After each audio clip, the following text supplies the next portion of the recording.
Good evening. I am Anil Agarwal, former Chief Manager, Punjab National Bank. So, there is an interview published in various dailies about FM interaction on banks. She appreciated the performance of banks and their contribution during COVID 19 position. She further told that she had talked with SBI chairman as well as IBA chairman and will look into the concerns of pensioner as well as employees of banking industry. In that interview, she hinted that retail participation in banking will be increased over the year, and on consolidation also she will look into now onwards. So government has a planning to consolidate the banks into four major entities. Already mergers have taken place where State Bank taken over some banks. Similarly, Bank of Baroda has taken over some banks. PNB has taken over some banks. Indian Bank has taken over some banks. And similarly, Union Bank has taken over some banks and Canara Bank has taken over some banks. Further consolidation will also continue. Whether this happens as on March 31st, 2020 or 31st March 2022, this will be known when government makes this announcement. So, in this interview, she made very clear the path ahead for banking is consolidation. That means the character will remain the public sector and government will go for consolidation. Further, the participation in equity will be on one side Government of India, on the other side a chance will also be given to common people to participate in equity. And already large number of banks are having retail participation also. So the unnecessary fear among us some people about the ownership shifting or something like that is not anywhere discussed in this interview. I received some calls, they are asking me, sir, what is the interpretation of this interview? That's why I am making this video. The interpretation and the language used by FM is very, very clear. On one hand, she has told very categorically public sectors, banks plays the major role in development of this nation. She complimented the employees of banking industry for their services rendered during difficult period in the country. Then she said it is the duty of the government and IBA to look into the concern of banking employees, their welfare and welfare of their families.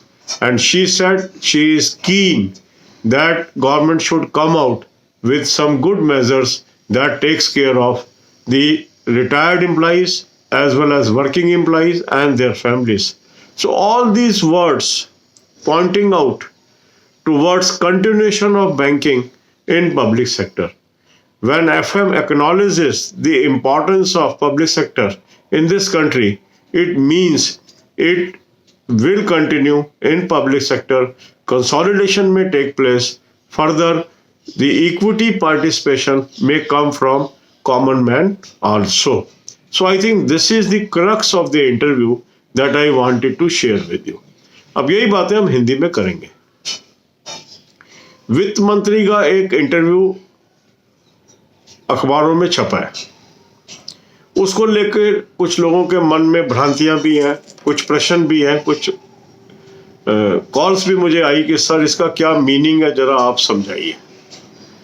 देखो, जो opening sentence है उसके अंदर वहां पर वित्त मंत्री ने बैंक के कर्मचारियों की भूरी भूरी प्रशंसा की है और उन्होंने ये कहा है कि कोविड जैसे कठिन समय में बैंक के कर्मचारियों ने बहुत ही अच्छा काम किया और जो उनकी काफ़ी समय से लंबित आकांक्षाएं हैं या डिमांड्स हैं उस पर उन्होंने स्टेट बैंक के चेयरमैन और IBA के चेयरमैन से बातचीत की है और उन्हें ये भी कहा है कि जो बैंक एम्प्लॉइज हैं इंक्लूडिंग जो पेंशनर्स हैं उनके विषय में वो कोई अच्छा सलूशन लेके आए।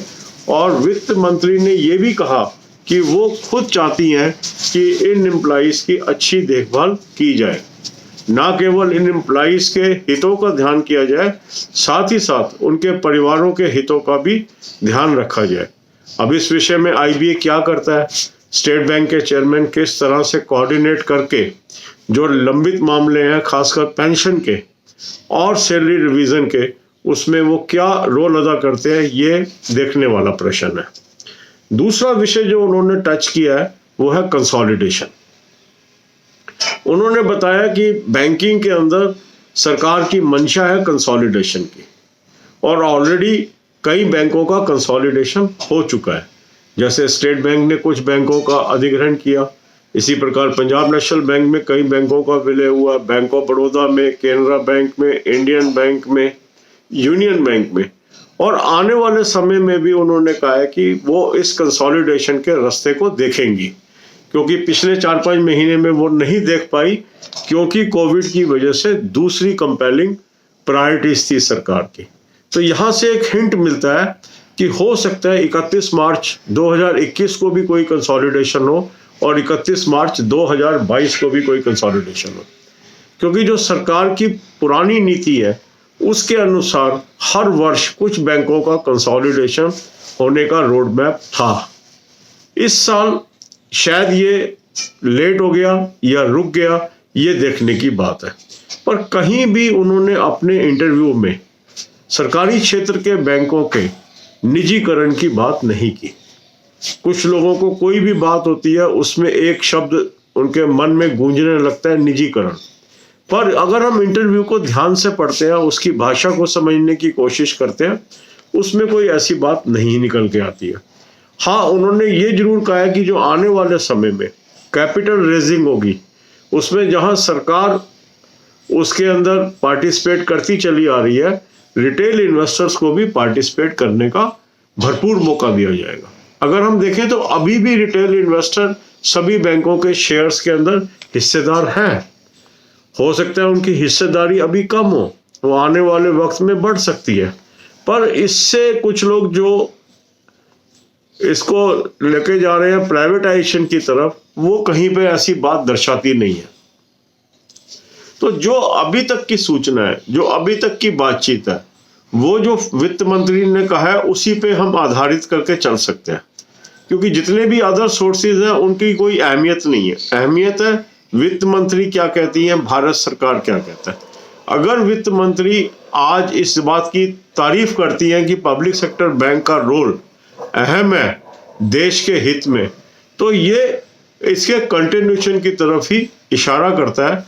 और मेरे हिसाब से आज की जो ये इंटरव्यू है वो बैंक एम्प्लॉइज के लिए बहुत बड़ी कॉम्प्लीमेंट है, उनके एफर्ट्स की बहुत बड़ी इज्जत है।